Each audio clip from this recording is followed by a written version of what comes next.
다 같이 기도하심으로 2020년 3월 19일 새벽 기도회를 시작하겠습니다. 하나님 아버지, 주님께서 허락하신 하루의 시작을 이 새벽의 삶의 자리에서 예배할 수 있도록 우리에게 생명을 허락하신 하나님, 그 은혜를 부어주심에 감사합니다. 오늘 우리가 예배하며 나아갈 때 우리의 삶 가운데 동행하여 주시고 주님의 동행하심을 우리가 경험하며 순종하는 하루 되게 하여 주시옵소서. 예수님의 이름으로 기도합니다. 아멘. 다 같이 찬송가 39장 주 은혜를 받으려 찬송하시겠습니다. 통일 찬송가 39장입니다.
오늘 하나님께서 우리에게 주시는 말씀은 마가복음 8장 1절에서 26절까지의 말씀입니다.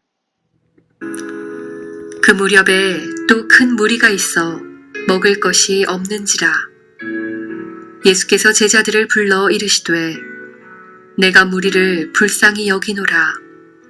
그들이 나와 함께 있은지 이미 사흘이 지났으나 먹을 것이 없도다.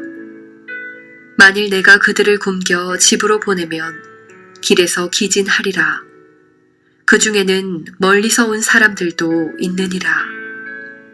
제자들이 대답하되 이 광야 어디서 떡을 얻어 이 사람들로 배부르게 할 수 있으리이까? 예수께서 물으시되 너희에게 떡 몇 개나 있느냐? 이르되 7이로소이다 하거늘 예수께서 무리를 명하여 땅에 앉게 하시고 떡 7개를 가지사 축사하시고 떼어 제자들에게 주어 나누어 주게 하시니 제자들이 무리에게 나누어 주더라. 또 작은 생선 2마리가 있는지라. 이에 축복하시고 명하사 이것도 나누어 주게 하시니 배불리 먹고 남은 조각 7광주리를 거두었으며 사람은 약 4,000명이었더라.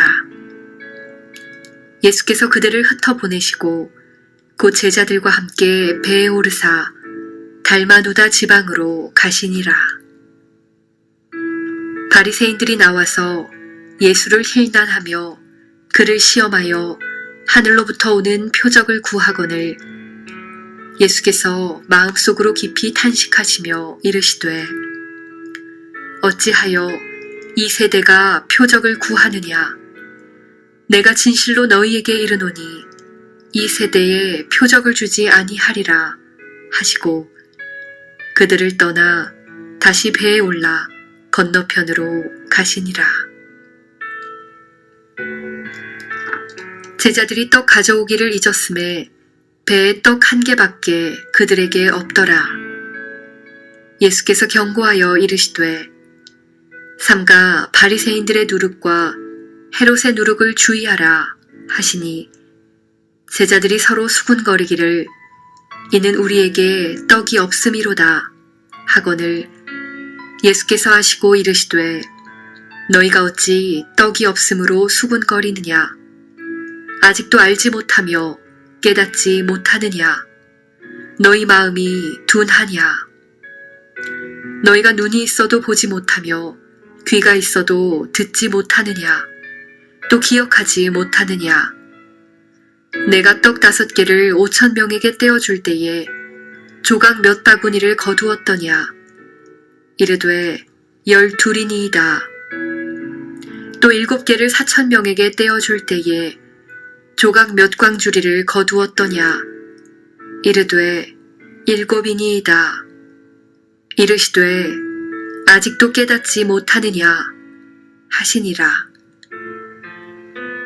벳세다의 이름에 사람들이 맹인 한 사람을 데리고 예수께 나와 손 대시기를 구하거늘 예수께서 맹인의 손을 붙잡으시고 마을 밖으로 데리고 나가사 눈에 침을 뱉으시며 그에게 안수하시고 무엇이 보이느냐 물으시니 쳐다보며 이르되 사람들이 보이나이다. 나무 같은 것들이 걸어가는 것을 보나이다. 하거늘 이에 그 눈에 다시 안수하심에 그가 주목하여 보더니 나아서 모든 것을 밝히 보는지라. 예수께서 그 사람을 집으로 보내시며 이르시되 마을에는 들어가지 말라 하시니라. 오늘 주신 할렐루야. 말씀을 통해서 깨닫지 못하느냐라는 제목으로 하나님 말씀 나누기를 원합니다. 얼마 전까지 우리가 있는 캐나다는 코로나19로부터 그나마 자유하다고 생각해 왔습니다. 하지만 지난 주말부터 캐나다 역시 코로나19로부터 영향을 받으며 우리 교회의 예배 또한 소모임에 직접적인 영향을 받게 되었습니다. 계속해서 캐나다 정부에서 더 이상의 확산을 막기 위해 열심히 노력 중에 있습니다. 이때 주위에 많은 뉴스와 함께 여러 소식들이 전해지고 있습니다. 그런데 요즘 무엇을 보고 또 무엇을 듣고 계십니까? 우리는 생활 속에서 놓치는 정보들이 참 많습니다. 눈을 뜨고 있고 귀가 열려 있다고 해서 우리가 모든 것을 다 보고 들을 수 있는 것은 아니란 것이죠. 오늘 본문에서도 중요한 것을 보지 못하고 듣지 못한 채 살아가는 사람들이 있습니다. 오늘 말씀을 통해 우리가 잘 보아야 하고 잘 들어야 하는 것은 무엇인지 함께 살펴보도록 하겠습니다. 먼저 간단하게 전체의 내용을 살펴보면 총 4개의 내용이 이어져 있습니다. 먼저 8장 1절부터 10절까지는 예수님께서 4,000명의 사람들에게 떡을 먹이시는 그런 내용이 나옵니다. 그리고 11절부터 13절에서는 바리새인들이 예수님을 시험하는 내용이 나오고요.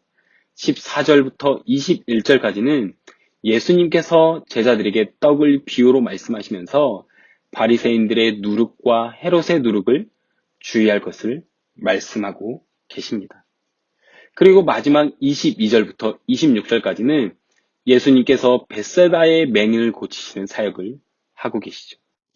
그리고 오늘 본문과 함께 문맥상 볼 수 있는 말씀이 8장 전인 7장 31절부터 37절까지 예수님께서 귀먹고 말더 듣는 사람을 치유하시는 내용입니다.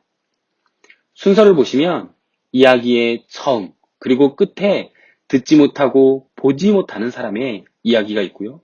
그리고 가운데 떡에 관한 내용과 함께 바리새인 그리고 제자들과의 대화가 기록되어 있습니다. 이런 구조로 기록한 이유는 귀가 들리지 않고 눈이 보이지 않는 사람들을 바리새인들과 제자들을 대조하면서 설명하고 있는 것입니다. 진짜로 듣지 못하고 진짜로 보지 못하는 것이 무엇인지를 말씀하고 있는 것이죠. 본문 18절 말씀입니다. 너희가 눈이 있어도 보지 못하며 귀가 있어도 듣지 못하느냐? 또 기억하지 못하느냐?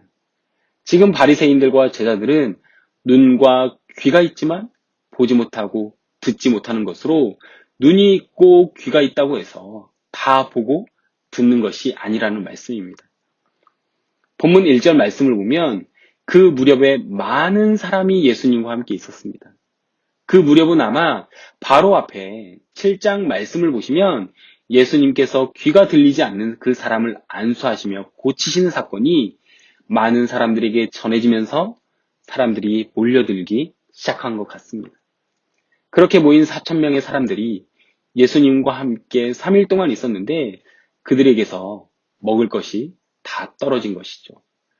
먹을 것이 떨어졌음에도 그들은 집에 돌아가지 않았습니다. 예수님께서 그것을 아셨어요. 그래서 그들을 바라보시면서 예수님께서 어떤 마음을 품으셨냐. 2절을 보시면 내가 무리를 불쌍히 여기노라 라고 말씀을 하십니다. 예수님께서 긍휼의 마음으로 또 목자의 마음으로 그들을 바라보고 계셨어요. 그런데 그곳은 광야와 같이 황량한 곳이었습니다. 그 사람들이 먹을 것을 구할 곳이 없고 또 그렇다고 집에 가기에도 너무나도 먼 거리였어요. 그래서 예수님께서 떡 7개와 물고기 2마리를 축사하시고 나눠주시는데 사람들이 배불리 먹고도 7광주리를 거두게 됩니다. 그리고 제자들과 함께 달마누다라는 지방으로 가시게 되는데 그곳에서 바리새인들을 만나게 되는 것입니다.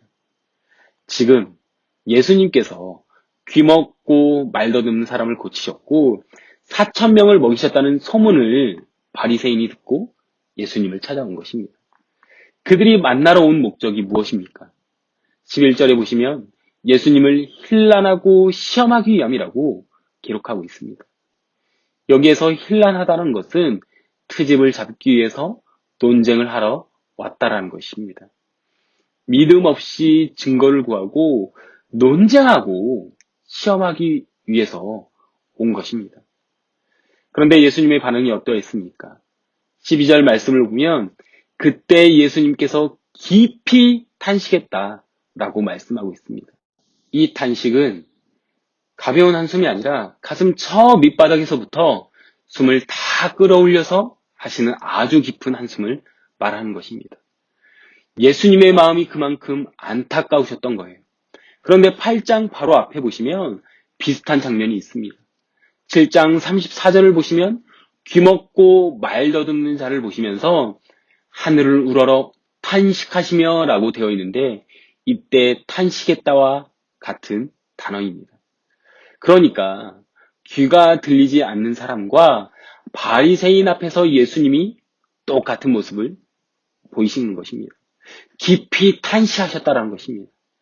예수님이 보실 때 바리새인은 눈이 있고 귀가 있지만 보지 못하고 듣지 못하는 사람이었다는 것입니다. 그런데 제자들의 상황도 크게 다르지 않았습니다.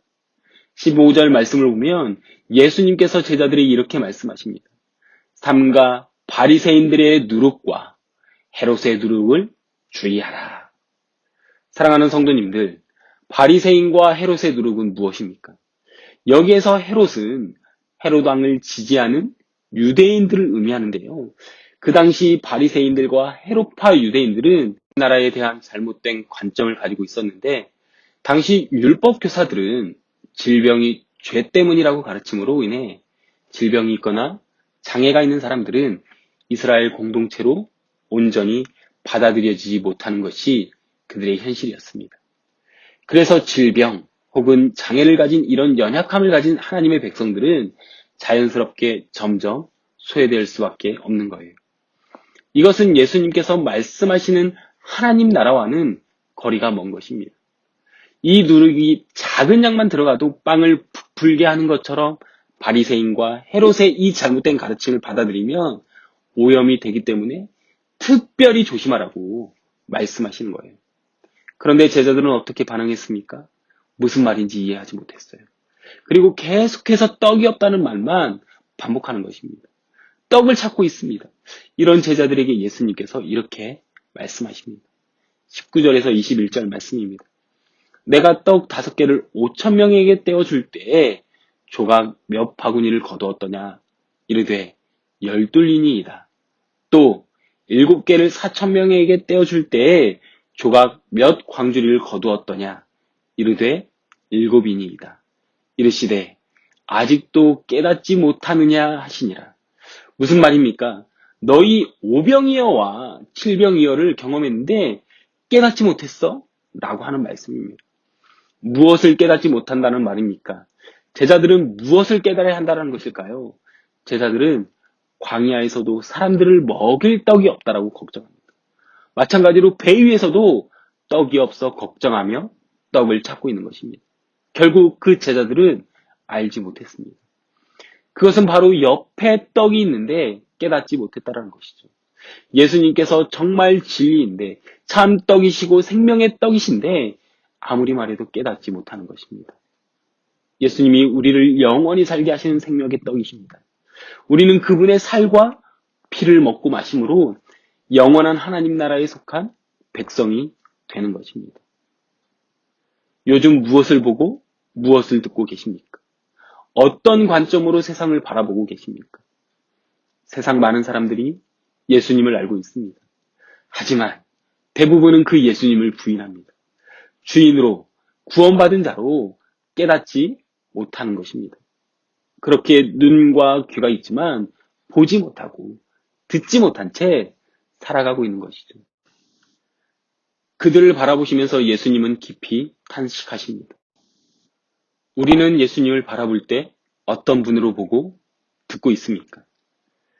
우리는 그분에 대해서 잘 보고 듣고 있는 것인가요? 교회를 열심히 오래 다녀도 아직 모를 수 있고 들리지 않을 수 있습니다. 사랑하는 성도님들, 바리새인들은 어떤 사람들인가요? 우리보다 헌금도 잘하고 기도도 잘하고 금식도 잘하고 예배도 잘 드리는 사람들입니다. 확실히 우리보다는 뛰어난 종교인들이에요. 하지만 그들도 알지 못했어요. 이것은 종교적인 열심으로 알게 되는 것이 아닙니다. 그렇다면 어떻게 해야 합니까? 어떻게 해야 예수를, 그 예수 그리스도를 생명의 떡으로서 나를 구원하신 주로서 바라보고 들을 수 있는 것입니까? 보지 못하는 것, 듣지 못한다는 것은 부끄러운 것이 아닙니다. 보이지 않고 들리지 않는 데에도 보이는 것처럼, 들리는 것처럼, 바리새인처럼 외식하는 것이 부끄러운 것입니다. 바리새인들은 신앙의 정신보다, 신앙의 내용보다 겉모습과 형식을 더 치중하며 외식했던 자들입니다.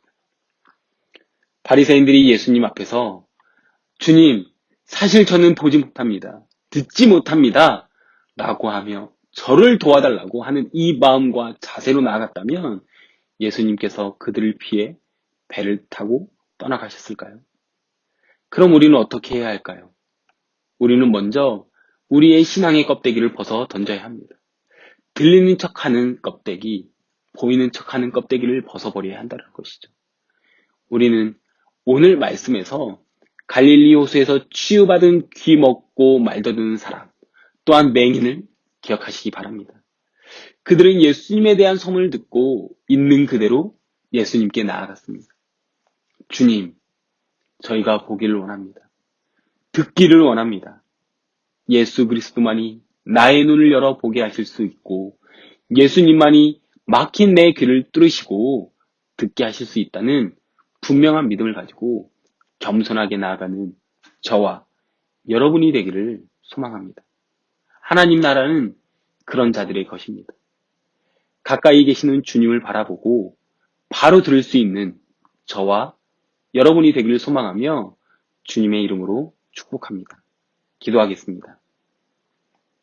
하나님 아버지, 우리의 삶 가운데 언제나 우리와 동행하시고 우리에게 말씀으로 임하시는 주님, 예수님과 항상 동행했던 제자들도, 말씀에 정통했던 바리새인들도 정작 예수님께서 누구인지 깨닫지 못함으로 인해 그들의 열심으로 겉모습을 지켜왔던 그들과 같은 그런 인생이 되지 않게 하여 주시옵소서. 이 땅 가운데 오신 그 예수님만이 우리의 주인이시며 구원자이신 그리스도임을 바로 알게 하셔서 언제나 주님만을 바라보게 하여 주시옵소서. 그로 인해 예수님에 대한 소문을 듣고 예수님께 있는 모습 그대로 나아갔던 귀먹고 말 더듬는 사람, 또한 맹인처럼 우리의 삶도 세상 가운데 소망을 두고 살아가는 것이 아니라 예수님께 나아가는 인생, 그런 인생이 되게 하여 주시옵소서. 이 모든 말씀, 우리의 생명 대신 예수님의 이름으로 기도합니다. 아멘. 오늘 이 시간 우리 함께 기도하실 때 기도하기 원하는 제 기도 제목을 나눕니다. 특별히 기도하실 때 오늘 말씀을 기억하시며 우리의 생명이신 예수님을 바로 알고 깨닫게 하셔서 오직 주님만을 바라보며 나아가는 인생이 되게 해달라고, 또한 들음에도 듣지 못하고 봄에도 아직 보지 못함으로 깨닫지 못하는 그런 인생이 되는 것이 아니라 바로 보고 바로 들음으로 깨달아 주님을 그리스도라 고백하며 주님의 자녀 되어지는 인생이 될 수 있도록 우리 자신을 위해서 기도하겠습니다. 더불어서 우리 교회 공동체를 위해서 기도합니다. 사태로 인해서 함께 모여 예배할 수 없는 상황에서도 오직 주님만 바라보며 나아가는 교회 공동체가 되어 세상 가운데 빛이 되어 주님을 전하는 사랑의 공동체가 될 수 있도록, 특별히 다음 세대가 말씀 가운데 붙들려 예수님의 제자가 될 수 있도록 인도해달라고 우리 교회를 위해서 기도하겠습니다. 계속해서 중보기도합니다. 우리의 믿음의 지체 교우들을 위해서 기도해 주십시오. 한국에 다녀오시거나 여행 일정으로 인해서 자가격리 중인 교우들과 가족들의 건강을 위해서, 그리고 환절기로 인해 감기로 고생하시는 분들, 또 여러 가지 환경의 어려움으로 인해서 기도하는 모든 것들이 하나님의 선하신 뜻 가운데 응답되어질 수 있도록 인도해달라고 기도하겠습니다. 마지막으로 이 어려운 시기에 선교 현장에서 섬기시는 우리 선교사님들과 선교의 현장을 위해서 기도해 주시고, 특별히 이민모 선교사님께서 기도 제목을 나눠주신 것처럼 남아프리카 공화국을 위해서 함께 기도해 주십시오. 또한 코로나19 사태로 인해서 대처하는 이 캐나다 땅 가운데 함께 하시고 모든 열방 가운데 함께 하셔서 속히 바이러스 문제가 주님의 선하신 가운데 해결될 수 있도록 해달라고 기도하는 시간 갖도록 하겠습니다. 함께 기도하시겠습니다.